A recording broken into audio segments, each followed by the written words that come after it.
We are actually the first truly pan-European digital bank. When we have a problem to crack, we just crack it. We will do it in a way which is so innovative that everyone will say, wow.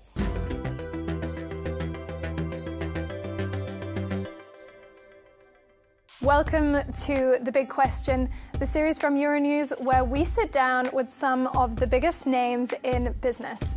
I'm Elena Butler, and today I'm joined by Beatris Kossa-Dюмюржье, Revolut's Western Europe CEO. So first of all, thank you for being here, Beatrice. Really appreciate it. Revolut is a neobank, but can you tell us exactly what makes it different from traditional banks? A neobank is actually a bank that predominantly operates online, and what differentiates us from traditional banks is this very innovative mindset. We want to simplify the life of our customers when we provide financial services in a very innovative manner. So always providing them with an offer which is convenient and affordable. And something that differentiates us as well from other neobanks is that we are truly global. And we are actually the first truly pan-European digital bank. And last year, Revolut was the #1 finance app in 19 European countries in terms of downloads. Tell me, what is the secret to Revolut's success? So the secret of the success is very simple. It's customer focus. We want to be, we have been, we will be, we are extremely customer focused. This is our only and single priority.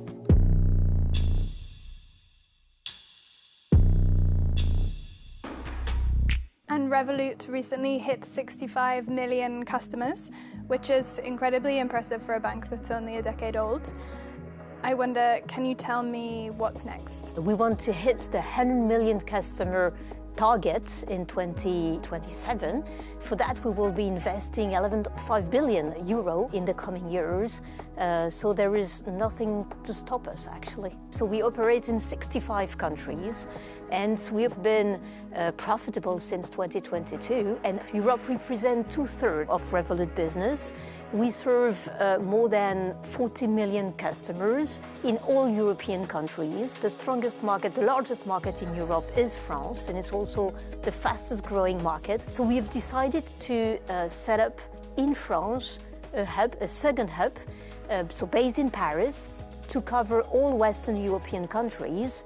Besides France, it will be Germany, Italy, Spain, Portugal, and Ireland. And do you believe that being based in those countries is going to support you in your search for banking licenses, for example, in France? We already have one based in Lithuania, and we have applied for a second banking license to be able to cover these 6 Western European countries out of France. We're in the process of getting this license. Trust in banking is just key. So being exposed to very demanding regulators, as the French one is a very demanding regulator, is actually excellent for us because it allows us to strengthen our operations globally. Some customers may still choose traditional banks over Revolut because they're worried about the security of their money. Do you still think that customers are cautious about putting large savings into Revolut accounts? Actually, Revolut has started as an e-money business and deliberately being, the second bank and not the primary bank. And what we observe is that more and more we are becoming the primary bank for our customers because more and more we are proposing products and services that simplify their life, addresses their need, and we're doing it in a very consistent and innovative manner. And the growth actually is the result of that success. How does Revolut maintain its reputation, though, when there are safety issues that come up? Because I know that there have been issues of financial fraud with the app. What is Revolut doing to keep customers safe? We are investing a lot in fraud fighting. This is a top priority for us.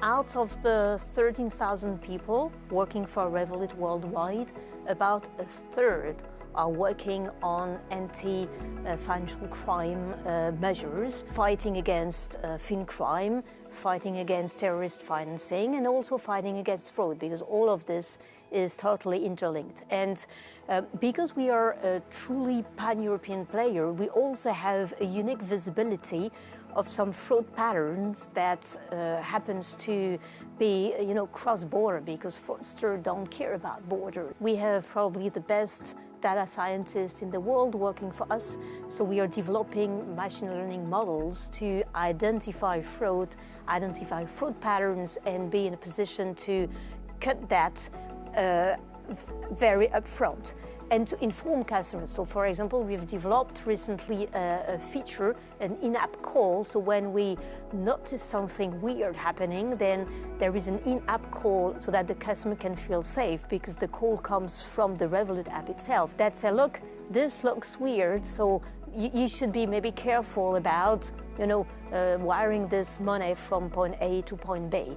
So we are developing a lot of awareness features on top of our own LLM models that identify fraud patterns and actually cut them from the very beginning. And I know that Revolut is looking to expand its services, for example, by offering mortgages to customers. What are the challenges for Revolut here? So mortgages is a way to address the needs of a customer segment, which is very important for us, which is 35 years old and plus. Today, we've been extremely successful in the customer segment, which is 18 to 35, which is about 50% of our customer pool worldwide. So being able to provide mortgages is a way to address the needs of the next customer segment. So the challenge here is definitely that you do not grant a mortgage the same way in Germany, in Italy, in France, or in Spain, for example. And this is due to the fact that in Europe, even though there is the willingness to build a banking union, you still have some harmonization to do in terms of regulation, in terms of product offering. We have been very successful in the past 10 years despite that. So I don't see any challenge. It's just, as always, when we have a problem to crack, we just crack it. So we go down to the root cause, and then we say, look, what's the best way to provide a fantastic customer journey for a French customer or for a German customer when he or she wants to buy a house? And we will do it. And we will do it in a way which is so innovative that everyone will say, wow. Sure. Thank you, Beatrice. That's all we have time for today, but it's been a pleasure having you on The Big Question. So definitely. Thank you very much.